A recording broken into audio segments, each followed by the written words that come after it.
It's a sort of like, and we touch upon this, it seems, every week we talk in the offseason about the Bills because, frankly, there's not that much to talk about. But is Sean McDermott, is this a crossroads year for, despite the fact that he got a new contract just this week? Is this crossroads for him? When I saw you suggest the idea that Sean McDermott might be on the hot seat for his job if things don't go well, I wanted to take my phone and throw it through the wall in my house. And I'm not a violent person, Bill, but you made me want to put a hole in my drywall.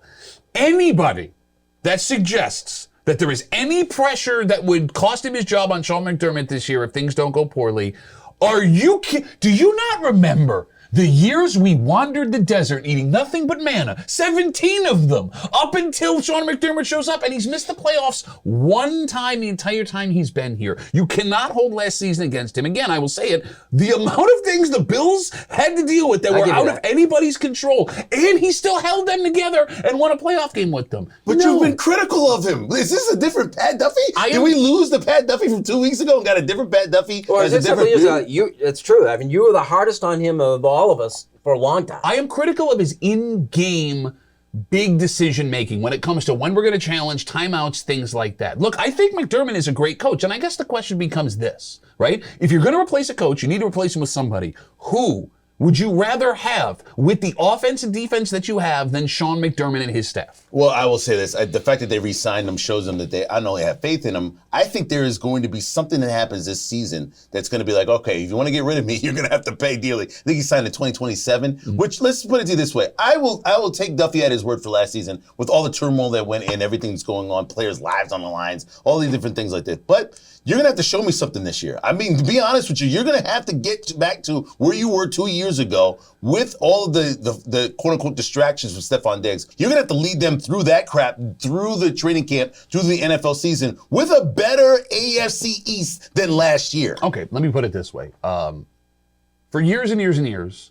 working the job that I have, I knew 2 days ahead of time what the Bills were going to do before it hit the news. I knew before some of the guys that worked in the franchise before it hit the news, just because everything was wide open. The moment that Sean McDermott took that job, nobody has been able to tell me anything about anything. That place is locked down tight. He cares about his people. And I laughed at the idea of culture. I did. I thought it was a stupid thing. I thought you needed talented players. I was wrong. What that franchise has become, what those players have become, it's true.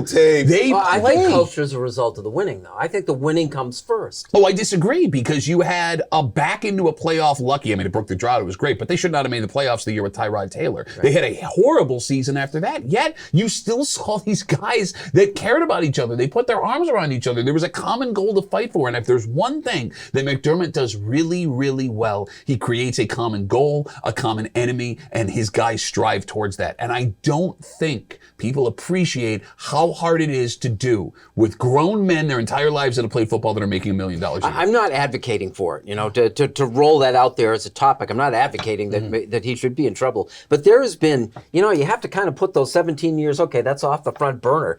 There's been a slight regression in the last few years. Yes. It peaked last season. Thank you. And if it continues, and I got to admit a bias here, I listen to a lot of Colin Cowherd, who backs up arguments.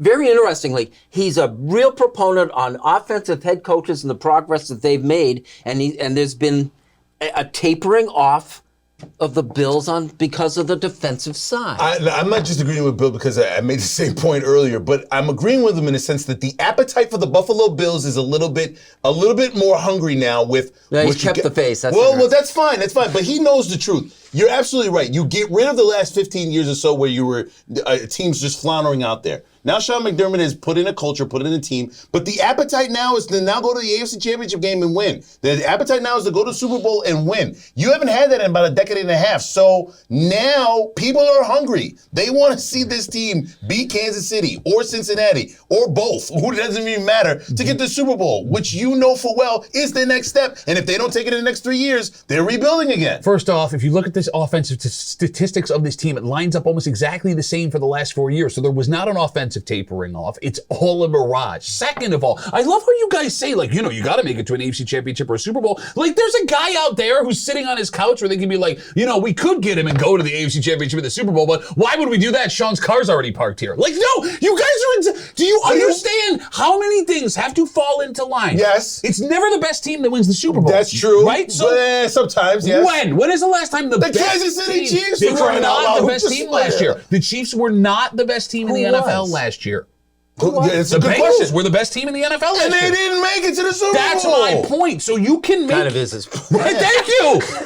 You're now yelling my points back at me. So the Eagles weren't better. You're telling me The Eagles should not have made it to the Super Bowl. But they did. But they because I'm just saying, before third string quarterback. there has to be a doesn't there have to be a timeline on this? You got your quarterback. Sure. You've got pieces in place. Sure. Isn't there a timeline and increasing pressure on the head coach to get something out of this? Okay, if he's winning playoff games and your division every year, how you even broach the idea of blowing him out is insane. Talk to me when the Bills don't win the division. Talk to me when the Bills miss the playoffs. Talk to me when they come in with high expectations to lose in the first round. Then we'll have the discussion. But even if that happens this year, he should have his job. Oh gosh! Going into the next season. Keep Last this tape. word. Please keep this tape because I know full well a possibility of those scenarios could happen. And he might feel differently when your team has, like Bill said, regressed.